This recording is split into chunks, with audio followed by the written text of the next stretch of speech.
Welcome to the Transitions Daily podcast. Transitions Daily is an online recovery group that offers a daily distribution of popular recovery resources accompanied by a secret Facebook group for discussion.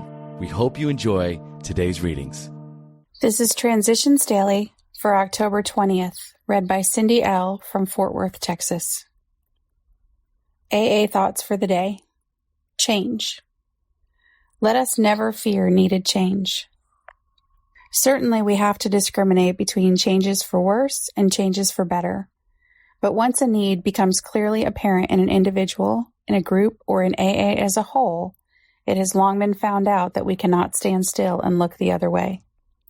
The essence of all growth is a willingness to change for the better, and then an unremitting willingness to shoulder whatever responsibility this entails. Bill W., July 1965, As Bill Sees It, page 115. Thought to consider. Not to change is not to adapt. Not to adapt is to become extinct. Acronyms. Anonymous. Actions, not our names, yield maintenance of unity and service. Just for today. We hope. From Forward to First Edition, 1939. We of Alcoholics Anonymous are more than 100 men and women who have recovered from a seemingly hopeless state of mind and body. To show other alcoholics precisely how we have recovered is the main purpose of this book. For them, we hope these pages will prove so convincing that no further authentication will be necessary. We think this account of our experiences will help everyone to better understand the alcoholic. Many do not comprehend that the alcoholic is a very sick person. And besides, we are sure that our way of living has its advantages for all. Alcoholics Anonymous, page XIII. Daily Reflections. Solace for Confusion. Obviously, the dilemma of the wanderer from faith is that of profound confusion. He thinks himself lost to the comfort of any conviction at all. He cannot attain even in a small degree the assurance of the believer, the agnostic, or the atheist. He is the bewildered one. 12 Steps and 12 Traditions, page 28. The concept of God was one that I struggled with during my early years of sobriety. The images that came to me conjured from my past were heavy with fear, rejection, and condemnation. Then I heard my friend Ed's image of a higher power. As a boy, he had been allowed a litter of puppies, provided that he assumed responsibility for their care. Each morning, he would find the unavoidable byproducts of the puppies on the kitchen floor. Despite frustration, Ed said he couldn't get angry because that's the nature of puppies. Ed felt that God viewed our defects and shortcomings with a similar understanding and warmth. I've often found solace from my personal confusion in Ed's calming concept of God. As Bill Sees It, Rebellion or Acceptance. All of us pass through times when we can pray only with the greatest exertion. Occasionally, we go even further than this. We are seized with a rebellion so sickening that we simply won't pray. When these things happen, we should not think too ill of ourselves. We should simply resume prayer as soon as we can, doing what we know to be good for us.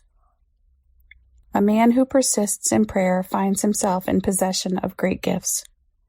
When he has to deal with hard circumstances, he finds he can face them. He can accept himself and the world around him. He can do this because he now accepts a God who is all and who loves all. When he says, "Our Father who art in heaven, hallowed be thy name," he deeply and humbly means it. When in good meditation and thus freed from the clamors of the world, he knows that he is in God's hands, that his own ultimate destiny is really secure, here and hereafter, come what may. 12 and 12, page 105, Grapevine, June 1958. Big Book quote. Our description of the alcoholic, the chapter to the agnostic, and our personal adventures before and after make clear 3 pertinent ideas. A, that we were alcoholic and could not manage our own lives. B, that probably no human power could have relieved our alcoholism. C, that God could and would if he were sought. Alcoholics Anonymous, How It Works, page 60. 24 hours a day. AA thought for the day. For the past few weeks, we have been asking ourselves some searching questions. We have not been able to answer them all as we would like. But on the right answers to these questions will depend the usefulness and effectiveness of our lives, and to some extent the usefulness and effectiveness of the whole AA movement. It all boils down to this. I owe a deep debt to AA and to the grace of God. Am I going to do all I can to repay that debt? Let us search our souls, make our decisions, and act accordingly. Any real success we have in life will depend on that. Now is the time to put our conclusions into effect. What am I going to do about it? Meditation for the day. Our Lord and our God, be it done unto us according to thy will.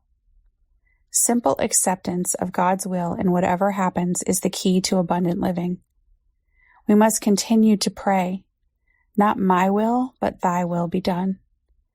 It may not turn out the way you want it to, but it will be the best way in the long run, because it is God's way. If you decide to accept whatever happens as God's will for yourself, whatever it may be, your burdens will be lighter. Try to see in all things some fulfillment of the divine intent. Prayer for the day. I pray that I may see the working out of God's will in my life. I pray that I may be content with whatever He wills for me. Hazelden Foundation, P.O. Box 176, Center City, Minnesota 55012. I am Cindy, and I am an alcoholic. We hope you enjoyed today's readings. You can also receive Transitions Daily via email and discuss today's readings in our secret Facebook group. So for more information, go to dailyaaemails.com today.